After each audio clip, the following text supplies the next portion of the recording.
नहीं बुलाया गया। तो लोगों ने यही कहा कि क्या बीजेपी के दिमाग से अभी भी धर्म जाति का जो ख्याल है वो निकल नहीं पा रहा। साथ सबका विकास की बात करने वाली पार्टी क्या अभी भी धर्म जाति के जो जाल में उलझी हुई है कि मायावती का जो अधिकार दलित वोट बैंक पे था वो खत्म हो रहा है। हो सकता है इसी को एक बार फिर दोबारा साधने के लिए आकाश आनंद ने इतनी बड़ी बात कही, और हो सकता है इसका जो 2024 को लेकर नजरिया हो वो ये हो कि अगर हम अकेले चुनाव लड़ रहे हैं तो ऐसे में जो हमारे लोग हैं कम से कम वो तो हमारे साथ बने रहें।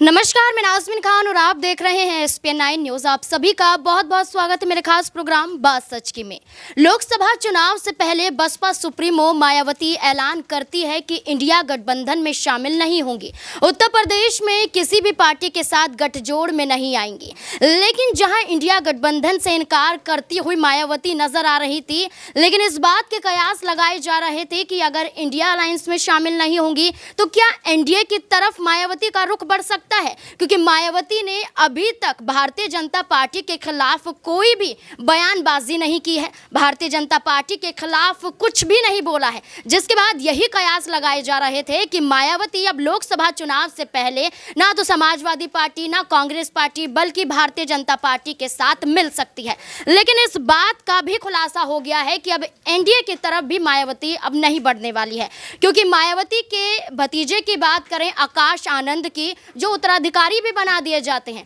हाल ही में एक बड़ा बयान देते हुए नजर आए। सीधे तौर पर भारतीय जनता पार्टी पर निशाना साधा और भारतीय जनता पार्टी की उस नीति पर निशाना साधा जो ये कहते हैं कि सबका साथ सबका विकास, सबको साथ लेने की बात करते हैं, लेकिन जब बड़ा काम देखा जाता है तो हर बार पिछड़े वर्गों को दरकिनार कर दिया जाता है। ऐसे में एक यहाँ पर मुद्दा उठता हुआ नजर आया था राम मंदिर का, जिसमें यह कहा गया कि भारतीय जनता पार्टी जानबूझकर क्रेडिट लेना चाहती है। राम मंदिर का उद्घाटन हो तो जाता है, लेकिन आकाश आनंद ये कहते हुए नजर आते हैं कि राष्ट्रपति द्रौपदी मुर्मू को क्यों नहीं बुलाया, क्यों हर बार दरकिनार कर दिए जाते हैं। जब नए संसद भवन का उद्घाटन हुआ था उस दौरान भी दरकिनार किए गए। लेकिन ये एक मुद्दा है, लेकिन इस एक मुद्दे के जरिए ये दिखाया जा रहा है कि वो भारतीय जनता पार्टी के साथ कभी भी नहीं आ सकती हैं। तो तमाम सवाल इससे जुड़े हुए बनते हुए नजर आते हैं। न्यूज़ रूम में मौजूद हैं अमन सर, मेरे साथ मौजूद हैं। सर, आपका बहुत बहुत स्वागत है। सर, जिस तरीके से देखा जाए कि आकाश आनंद का जो बयान आया है वो कहते हैं कि भारतीय जनता पार्टी हमेशा से पिछड़े और दलितों के बारे में नहीं सोचती है, और इस बार भी नहीं सोचा गया है, और नए संसद भवन का उद्घाटन हुआ तो उस दौरान भी नहीं सोचा गया था। सिर्फ प्रधानमंत्री ये चाहते हैं कि उनकी ही तस्वीरें सबसे आगे नजर आएँ और वो ही सबसे ज़्यादा तवज्जो में रहें। तो अब ये देखना होगा कि क्या मायावती के जो भतीजे ने ये बयान दिया, क्या इससे इशारा किया जा रहा है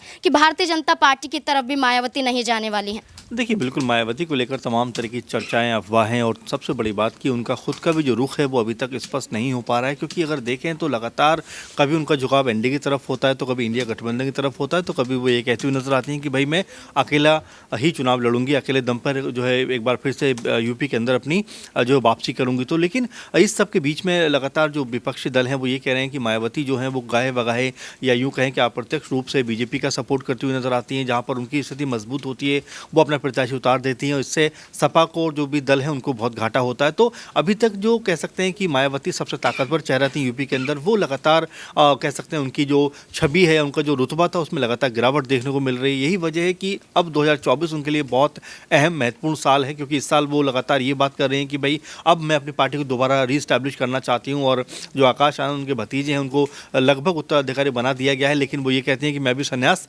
नहीं लूँगी। तो ऐसे में कई इस बात के पहलू हैं, और जो आकाश आनंद ने बात कही है, जाहिर बात है इससे पहले भी बातें उठती रही हैं कि भाई जो द्रौपदी मुर्मू हो या इससे पहले जो रामनाथ कोविंद हो, और इससे पहले भी कई सारे ऐसे मौके रहे हैं जहां पर इन लोगों को नहीं बुलाया गया। तो लोगों ने यही कहा कि क्या बीजेपी के दिमाग से अभी भी धर्म जाति का जो ख्याल है वो निकल नहीं पा रहा।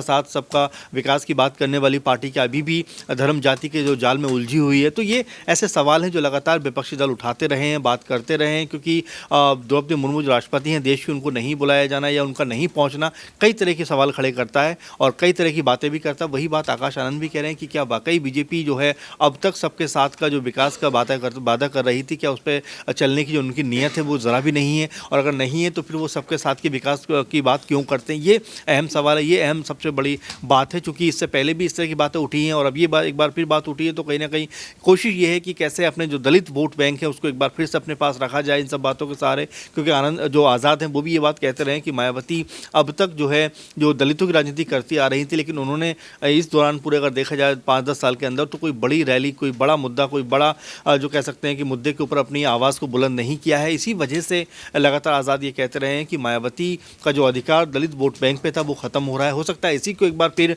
दोबारा साधने के लिए आकाश आनंद ने इतनी बड़ी बात कही, और हो सकता है इसका जो 2024 को लेकर नज़रिया हो वो ये हो कि अगर हम अकेले चुनाव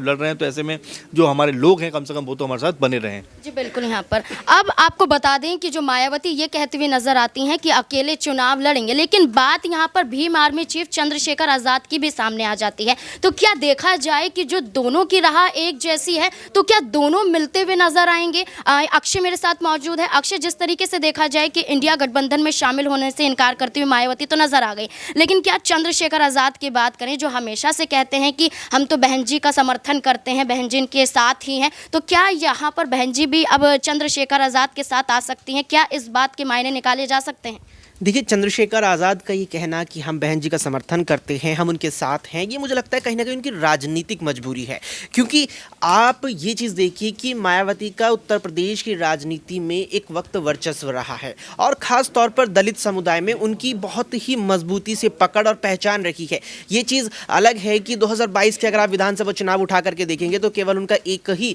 उम्मीदवार था जो विधायक की जीत करके आगे एक विधायक बना था 22 के, यानी बीते यूपी के विधानसभा चुनावों में। लेकिन चंद्रशेखर आजाद का मायावती को ये कहना, मायावती को लेकर के ये कहना, ये दर्शाता है साफ तौर पर कि मायावती का अभी भी यह दलित लोगों के मन में सम्मान है, जगह है। और अगर यहाँ पर चंद्रशेखर आजाद मायावती को लेकर के कोई एक विपक्ष के तौर पर एक विपक्षी नेता की तरह बयान दे, अगर उनके विरोध में बयान दे, तो निश्चित तौर पर जो दलित समाज है, जो यहाँ चंद्रशेखर आजाद की तरफ बढ़ रहा है, जो उनसे जुड़ रहा है, उनकी यहाँ आजाद समाज पार्टी से जुड़ रहा है, वो कहीं ना कहीं उनसे पीछे न खिसक जाए। तो दलित समाज की एक दिग्गज नेता मायावती रही है, 4 बार सूबे की कमान उन्होंने संभाली है बतौर मुख्यमंत्री, 7 से 12 का कार्यकाल अपना पूरा किया था। तो ऐसे में कहीं ना कहीं मुझे लगता है चंद्रशेखर की राजनीतिक मजबूरी है मायावती को लेकर के इस तरह के समर्थित बयान देना। और बात यहाँ पर मायावती की अगर करें तो यहाँ पर देखिए, मुझे नहीं लगता कि मायावती चंद्रशेखर आजाद के साथ जाना पसंद करेंगी, और यहाँ पर मुझे लगता है आजाद भी शायद ऐसा ना करें, क्योंकि देखिए कि जैसे कि आपने कहा दोनों का रास्ता एक है, लेकिन इस रास्ते पर देखिए आगे ले जाने वाली या कोई भी राजनीतिक दल है, उन्हें आगे ले जाने वाला कौन होता है? मतदाता होते हैं। और निश्चित तौर पर बीएसपी और आज़ाद समाज पार्टी के जो सबसे कोर मतदाता हैं वो दलित हैं, यानी दोनों ही दलों के मतदाता एक ही हैं। ऐसे में अब ये दो दल अगर साथ आते हैं तो यहाँ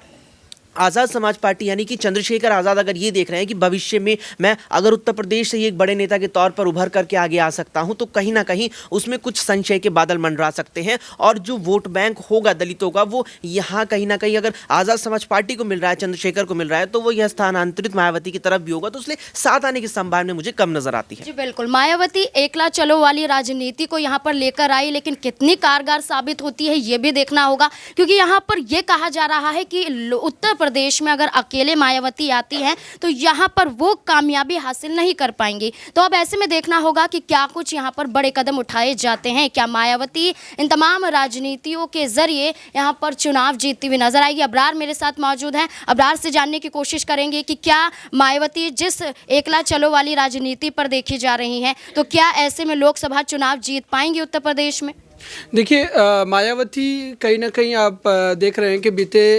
2-3-4 वर्षों से जिस ढंग से राजनीतिक सरेंडर की मुद्रा में वो बनी हुई है, जाहिर सी बात है कि ये दर्शा रहा है कि वो कहीं ना कहीं अंदरूनी तौर पर भाजपा को फ़ायदा पहुंचा रही, गाए बगाए, क्योंकि इस बात के आरोप लगातार लग रहे हैं। और जाहिर सी बात है कि कोई ऐसी पार्टी जो कि 3 बार सत्ता का हिस्सा रही हो, और आज उस पार्टी की स्थिति ये है कि एक विधायक है, तो ये कहीं ना कहीं पार्टी को सोचने पर मुझे लगता है कि बीएसपी अपने राजनीतिक इतिहास में सबसे बुरे दौर से गुजर रही है, और मायावती भी अपने राजनीतिक करियर में सबसे बुरे दौर से गुजर रही है। और अब ऐसे में अगर उन्होंने गठबंधन की नीति को नहीं अपनाया, अगर गठबंधन के उस धर्म को नहीं निभाया, तो मुझे लगता है कि इस बार भी 24 के चुनाव में पार्टी कोई खासी कामयाबी नहीं हासिल कर पाएगी, जबकि इंडिया गठबंधन तमाम दलों को एक साथ लाने की कोशिश पहले से ही कर रहा है और वहाँ पर लगभग आप कह सकते हैं कि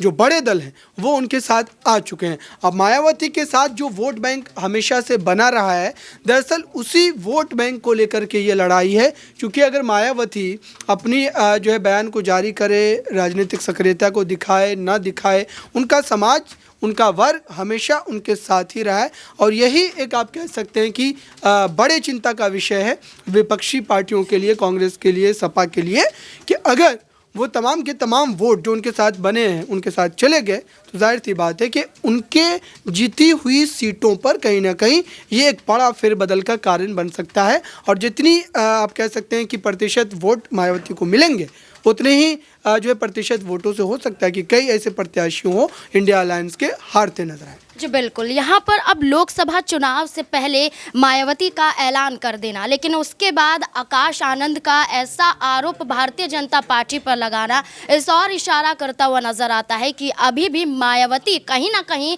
संकेत अपने भतीजे के जरिए देती हुई नजर आ रही है कि हो सकता है कि वो गठबंधन करती हुई नजर आए, लेकिन किस पार्टी के साथ ये ऐलान अभी मायावती द्वारा ना तो इशारों में किया जा रहा है और ना ही सही तरीके से बताया जा रहा है। अब देखना होगा कि मायावती का अगला कदम यहाँ पर क्या होने वाला है। इस मुद्दे को लेकर आपकी क्या राय है, कमेंट बॉक्स में जरूर बताएं। देखते रहें SPN9 न्यूज़। धन्यवाद।